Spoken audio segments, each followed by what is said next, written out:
Chowder is not an American dish. But baseball is an American game. You can find a famous popular song in Nicolai's opera, The Merry Wives of Windsor. Can you imagine that?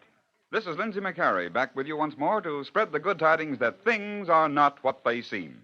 Yes, friends, we're going to present a series of odd facts and unusual news stories in just a moment or two, so stay with us.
Well, here we are, and here's our first tidbit of oddology. It's another of our origin of words. When you dig into a steaming bowl of Boston or Coney Island clam chowder, you probably think that you're partaking of a genuine American dish, or maybe that it might have come over on the Mayflower. But you're wrong. Yes, sir. Chowder was originated by the fisher folk of Brittany on the coast of France. All the villagers used to bring their contributions for the common cauldron, to which, of course, various kinds of fish and bivalves were added. The name of the cauldron itself gave the dish its name. Chaudiere, chaudiere. And when the early American settlers learned to concoct this robust delicacy, they called it as best they could chowder. Can you imagine that? Well, how well do you know your Bible? Do you remember this passage? For thus saith the high and lofty one that inhabiteth eternity, whose name is holy. I dwell in the high and holy place, with him also that is of a contrite and humble spirit, to receive the spirit of the humble, and to revive the heart of the contrite ones. That is the 15th verse of the 57th chapter of the book of the prophet Isaiah. And within that brief quotation, the word eternity is used the only time in the entire Bible. For thus saith the high and lofty one that inhabiteth eternity. Yes, the word eternity is used only once in both the Old and New Testaments. Can you imagine that? You know, every once in a while, a sympathetic reporter will pick up a news yarn that is bound to warm the hearts of those who read and run. Here's a quaint touch to the annals of coincidence.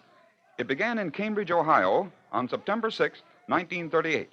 Truck driver Edward Rohr was preparing to make his daily run when his wife rushed to him from another part of their room. Ed! Oh, what's the matter, dear? Look, a note from Eugene. He's run away. What? Let me see that. Oh. Because I don't want to go to school. Where could he have gone? Why did he go? Oh, my poor boy. Ed, what in the world will he do? He's only 16 years old. Well, he'll come back soon, honey. Yeah, of course he will. Oh, he'll get tired pretty soon. He'll come on back home. Maybe tomorrow. Oh, don't cry, honey. Gene will be all right. He'll come back. But 16-year-old Eugene Rohr didn't come back. For 4 days and 4 nights, Edward Rohr and his wife sat in dismal silence, waiting for some word from the boy who had left home because he didn't want to go to school. But Ed Rohr couldn't lay off from his work. He must still go on earning the family's income. So on the night of September 10th, as he headed homeward on the dark highway, he thought sadly of his runaway son. On one lonely stretch of the winding ribbon of pavement, the headlights of his truck picked out the shabby figure of a thumbing hitchhiker. Ed Rohr thought again of his son somewhere in America, probably thumbing his way along some unknown highway, just as this lad was doing. Ed Rohr pulled his truck up to an idling stop. going into Cambridge? Sure. Hop in. Golly. Gene. Hello, Pa. Gene, what do you know about that? Say, where have you been? What was the idea of running away like that? Don't you know you've had your mother and me worried to death for the last 4 days? Don't ask me any questions, Pa. Just, take me home, will you? Yeah, sure I will. Gosh, but your ma'll be glad to see you. And Ed Rohr took his son back home. Maybe the myriads of unexpressed prayers in that mother's heart had nothing to do with the father picking up his own boy on that lonely black highway that night. Maybe it was just a coincidence. But on the other hand, maybe not. Who knows?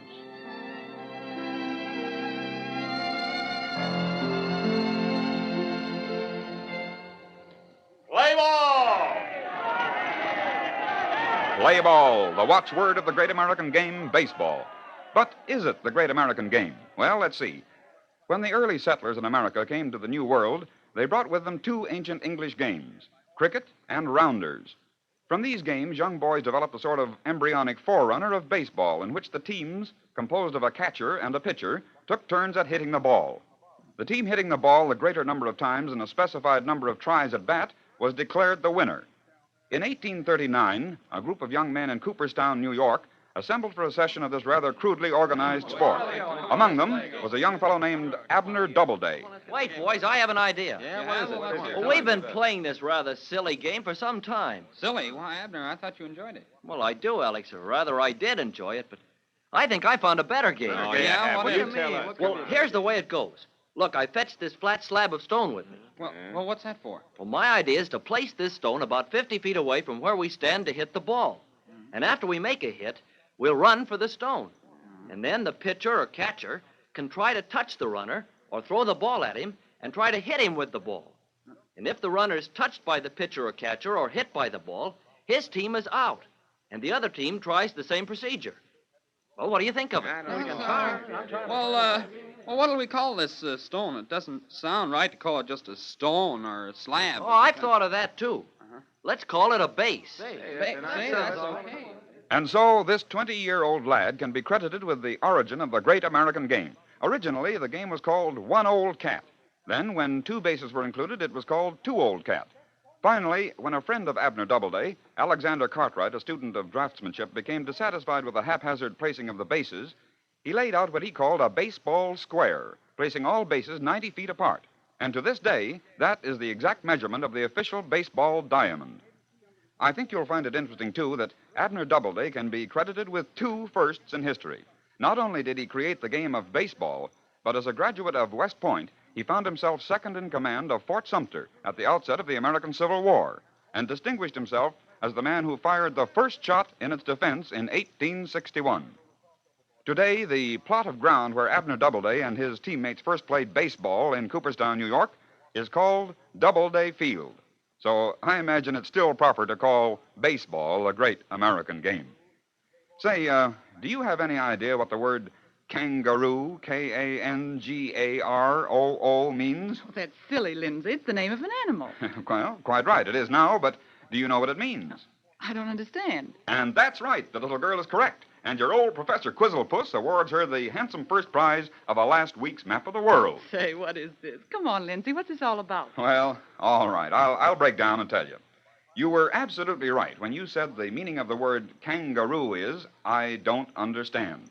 It was in 1770 when Captain James Cook, the noted explorer, was traveling through Australia that he first saw one of the peculiar native animals, the female of which carries her young around in a pouch. He turned to one of the native men in his party and asked him what the name of the animal was. The native replied, kangaroo, which actually means, I don't understand. Poor Captain Cook thought it was the name of the animal, and it has remained the name of the animal as far as we're concerned ever since. Can you imagine that? Well, now, I guess it's about time for our musical oddity for this session. You know, it often happens that the composer of a modern popular song will inadvertently set down a melody that is quite reminiscent of an older piece of music, often from the classics. I want you to listen as the orchestra plays just a few bars from Otto Nicolai's famous opera, The Merry Wives of Windsor.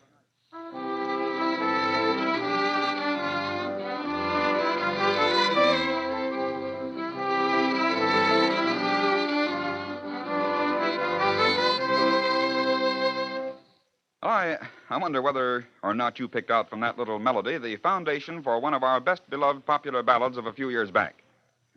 You want another try? Okay, listen again.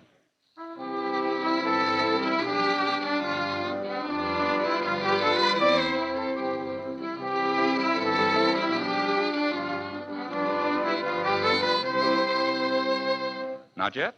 Well, all right then. Listen to this. Marquita, Marquita, I still hear you calling me back to your arms once again.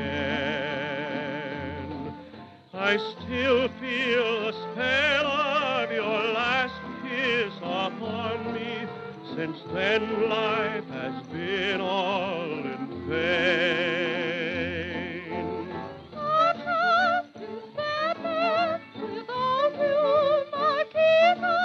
Each day finds me lonely and blue. My poor heart is broken. I want you, Marquita. I need you, Marquita. I do. Marquita, Marquita, I still hear you calling me back to your arms once again. I still feel the spell of your last kiss upon me. Since then, life has been all in vain. All has been sadness without you, Marquita. Each day finds me lonely and blue. My poor heart is broken. I want you, Marquita. I need you, Marquita. I do. Yes, that was Marquita, composed by that able veteran of motion pictures, Victor Schertzinger. And the melodic pattern of that breezy little passage from The Merry Wives of Windsor and the first part of the melody of Marquita are identical. Can you imagine that? Well, it's time to close our book of oddities again, but we'll be back soon once more on this same station with another edition of Can You Imagine That? Until then, this is Lindsay McHurry saying goodbye now.